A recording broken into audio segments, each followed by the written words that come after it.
Hello and welcome to Treasure Tutorials, where today I'm going to explain the process for making my OC using GIMP, and teaching new users to GIMP how some of the tools work. Before I got my first tablet, the Wacom Bamboo, I actually used to make all my anatomy thumbnails by using the stroke path option to make the shapes I wanted. Now I can make the strokes I always make when I'm sketching on paper. To do this, shrink the paintbrush or pencil tools down to 1.00 and sketch naturally.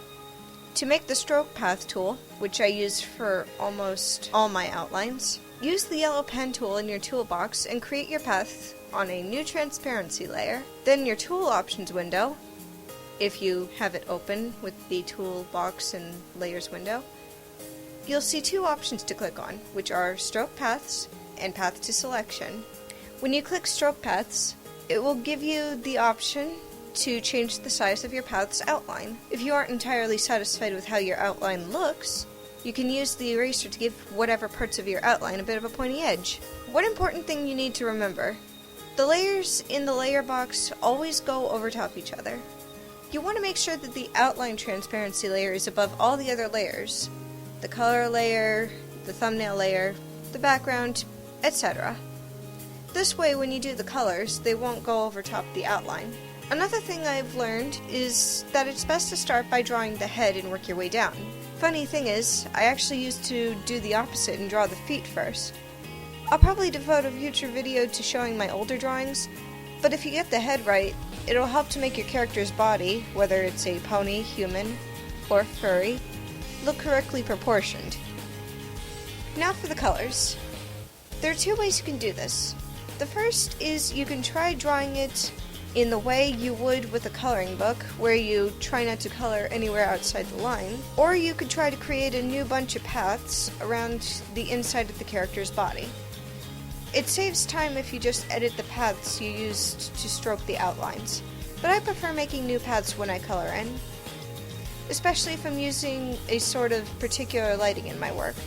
For this, I'm going to be using a simple lighting and shading style, much like my older works. One thing I forgot to mention in regards with the outlines: if you wanted to make your OC's outlines a certain shape, feel free to draw an outline shape using the Path to Selection option in the Tools Options window, or by hitting Shift-V on your keyboard.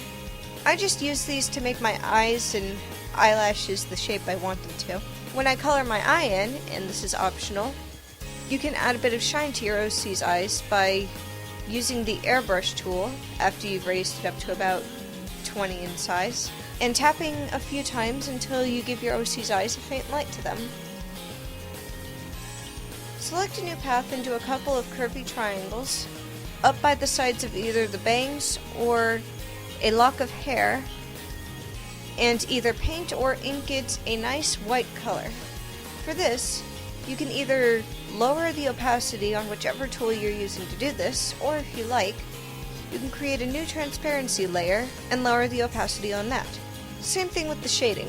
Just choose wherever your lighting's coming from in the picture, and use the ink tool to turn it into a darker shade on either a new layer or lowering the opacity, preferably in a range between 20 and 38. If you want to add some shading beneath your character's feet, airbrush on a new layer underneath their feet and use the smudge tool to get the shape right.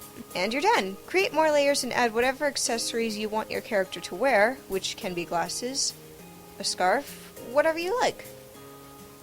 That's all the time I have for today, guys. Hopefully this video taught you a bit more about my art style, as well as the works of GIMP. Take care, guys. Arigato!